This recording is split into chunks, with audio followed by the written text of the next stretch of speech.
Hello, അപ്പം നമ്മളതേ 2 മാങ്ങ എടുത്തിട്ടുണ്ട്. ഇത് കുറേ ദിവസമായിട്ട് ഇവിടെ ഇട്ട് അങ്ങോട്ടും ഇങ്ങോട്ടൊക്കെ തട്ടിക്കൊണ്ടിരിക്കുക കേട്ടോ. അപ്പോൾ ഇന്ന് ഇതിനെ അങ്ങ് മുതലാക്കാമെന്ന് വിചാരിച്ചു. നമുക്ക് ഇന്ന് ഇത് വെച്ചിട്ട് നമ്മൾ അടിപൊളിയായിട്ടൊരു പുഡിങ് ഉണ്ടാക്കാം.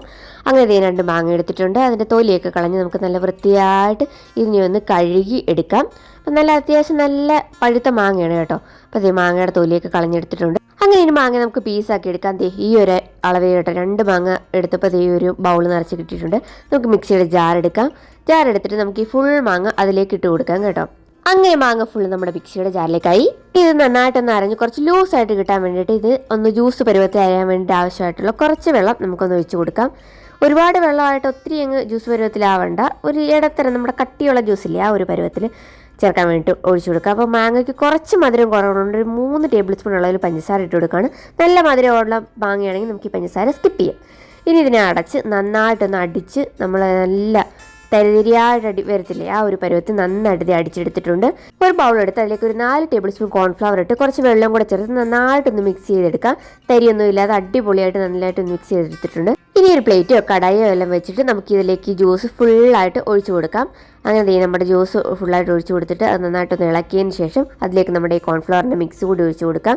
ഈ ഒരു 2 ഇൻഗ്രീഡിയൻസ് മാത്രം മതി കേട്ടോ നമ്മുടെ ഈ അടിപൊളിയായിട്ടുള്ള പുഡിംഗ് ഉണ്ടാക്കാൻ വേണ്ടിയിട്ട്. അപ്പോൾ അത് നന്നായിട്ട് കൈവിടാതെ ഒന്ന് ഇളക്കി കൊടുത്തുകൊണ്ടിരിക്കുക, അല്ലെങ്കിൽ പെട്ടെന്ന് ഇത് അടുക്കി പിടിക്കാൻ സാധ്യതയുണ്ട്. ഇനി നമുക്ക് ആ മിക്സിയുടെ ജാറിലേക്ക് കുറച്ച് വെള്ളം ഒഴിച്ച് അതൊന്ന് കഴുകി അതുകൂടെ ഇതിനകത്തേക്ക് ഒഴിച്ചു കൊടുക്കുക.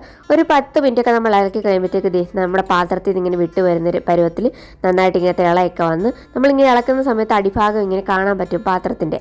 അങ്ങനെ ഉള്ളൊരു പരുവാകുമ്പോഴത്തേക്ക് സ്റ്റൗ ഓഫ് ചെയ്തതിന് ശേഷം നമുക്കിതിനെ ഒരു സെർവ് ചെയ്യാനുള്ള ഒരു പാത്രത്തിലേക്ക് ഒഴിക്കുക. ചൂടോട് കൂടി ഒഴിക്കണം. ഒരു ചൂടൊക്കെ കൊള്ളുന്ന ഒരു പാത്രം എടുക്കുക. നമ്മളിത് ഒരു അലൂമിനിയത്തിൻ്റെ പാത്രമാണ് എടുത്തിരിക്കുന്നത്. അതിലേക്ക് ഒഴിച്ച് വെച്ചതിന് ശേഷം കുറച്ച് ചൂട് പോയതിന് ശേഷം ഒരു അലൂമിനിയം ഫോയിൽ വെച്ച് നന്നായിട്ടൊന്ന് കവർ ചെയ്ത് ഈർപ്പമൊന്നും കയറാതിരിക്കാൻ വേണ്ടിയിട്ട് എന്നിട്ട് നമുക്ക് ഫ്രിഡ്ജിൽ വെച്ച് നന്നായിട്ടൊരു 3 മണിക്കൂർ തണുപ്പിച്ചെടുക്കാം. അങ്ങനെ ഒരു 3 മണിക്കൂറിന് ശേഷം നമ്മൾ ഫ്രിഡ്ജിൽ നിന്ന് എടുത്തിട്ടുണ്ട്.